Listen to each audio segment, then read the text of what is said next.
तो संगवारी हो, जय जवाहर जय छत्तीसगढ़। हमारे यूट्यूब चैनल में आप सबको चला स्वागत है संगवारी हो।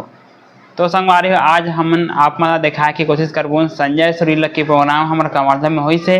वीडियो में कंटिन्यू बने रहो और जौन भी हमारे चैनल में नया हो हमारे चैनल ना लाइक और सब्सक्राइब जरूर करो संगवारी हो, ताकि आप मन ऐसी वीडियो मिलत रही।